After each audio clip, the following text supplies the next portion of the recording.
In this video, I'll be showing you how to complete the Overlook Tower safe room Easter egg that was added recently. Apologies for the wait for it. So this brand new skyscraper was added as a part of the downtown district city area, which you can see marked on the tac map on screen. So head here at the start of your game. I would recommend landing at the top and working your way downwards through the building. However, you can do it any way you wish. Basically, what you need to be looking out for is there are going to be 3 different pool table balls with different numbers on them that can spawn pretty much anywhere in the lookout tower, literally anywhere, around the outskirts, in the bushes, and there's literally a gazillion different spawn locations for this. So in the background right now, I'm just going to play a few different clips of where I found it in my games. However, there are a lot more spawn locations from this. So like I said, I would recommend starting at the top and working your way to the bottom, or I guess you can go from the bottom towards the top, whatever you feel most comfortable with, and just meticulously check all of the crevices for these pool balls. So as you are looking for the pool balls, there's something else you can find, and these are special keys that you will need to be able to get the loot for when you have collected the pool balls. Basically, you can do the whole Easter egg just with the pool balls and unlock the room. However, the crates are going to be locked, and that's what the keys are for. So there are 3 different crates that can be found in the room, so depending on how much loot that you want, you need to collect up to 3 keys. However, I would recommend just having at least 1 key so that you can be guaranteed specialist bonus, which is the main reason for doing this Easter egg, which I'll come on to in a second. So once again, these key cards can be found pretty much anywhere on any of the floors, in the crevices, by the benches, the tables, the computers, the bushes, the cracks, and many of the pool ball spawn locations are exactly the same as the key locations as well. They're pretty much interchangeable, so you will probably stumble along either or as you are looking for either or. I'm just going to play some clips for you right now of some of the spawn locations that I have found them in, but once again, there are way more locations for this. Now, unfortunately, the interactability of these is very dodgy. They have very small spaces for where you can pick up both the keys as well as the pool balls, so it may be a bit awkward trying to collect them. Unfortunately, you just have to position your mouse or controller movement just right to be able to pick it up. I guess this is to make it harder, so you can't just go spamming your interact button over all of the surfaces and easily pick it up, but they definitely need to increase the interact area to be able to do this easier, because it's definitely very quirky right now, so just be wary. Now, to do this Easter egg, you only really need to collect 2 pool balls. In fact, I've never even found 3 pool balls in my game. That's how difficult it is to locate them all. I've only ever found a maximum of 2. So I would recommend, unless you are lucky and you just find 3 pool balls really quickly and easily, after you have gotten 2, you can pretty much try out this Easter egg. So on the top floor of this skyscraper, if you come into this room that you can see, there is a pool table, and there are 3 different shelves with pool balls on. So there is 1 number on each of the different rows, and you can interact with this to place the pool balls onto, and it will place on any of the different rows. Now, I would recommend, after you find each pool ball, to come and place it here before then looking for the next one, because if you die when you have the pool ball, it'll drop for the enemy to just steal. Likewise, be wary whilst you are looking for these items, because of course there's going to be a lot of people trying to do this Easter egg at the same time, but if anyone has collected the balls before you, you can kill them and steal it off of them, or maybe they will have already placed it on this shelf, in which case it helps you out. But yeah, I would recommend just placing 1 at a time, just so that you don't lose them. But it's not necessary. You can hold up to 3 on your person, and once you have gotten them all, just place them all here. Anyways, like I said, I would recommend only placing 2, because that way you can just brute force and trial and error the final number, and there's only 10 possibilities for what it could be, so you won't be faffing around for too long. So after you've placed the pool balls, if you've placed all 3, you'll be able to work out the exact code, which goes from left to right, top to bottom. So you need to form a 6-digit code. In my game, the missing ball is on the top row, so I know the code is 8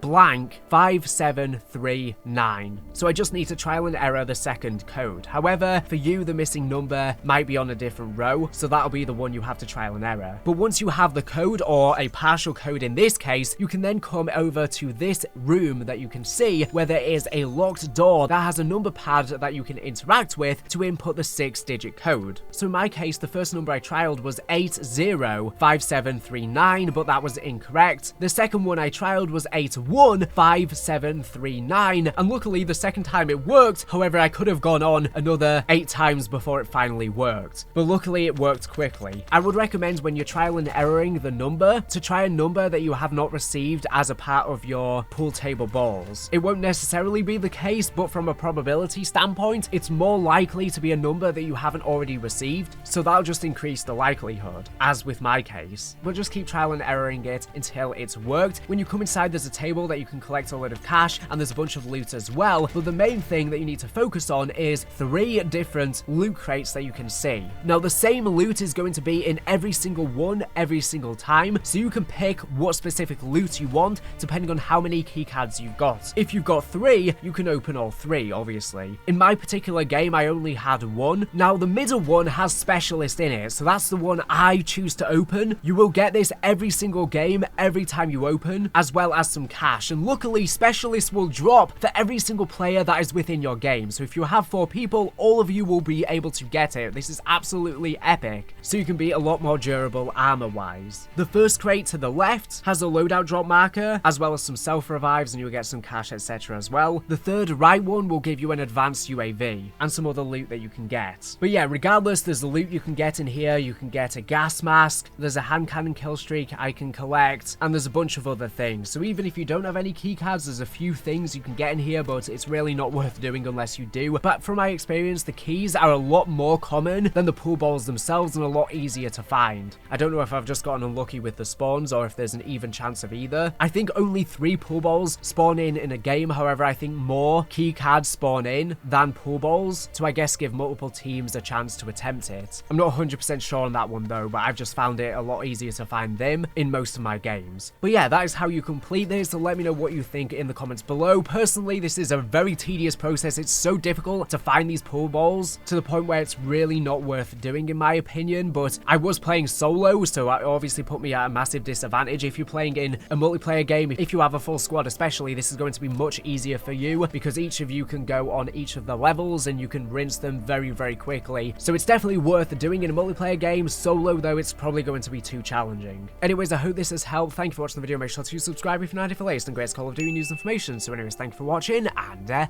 bye.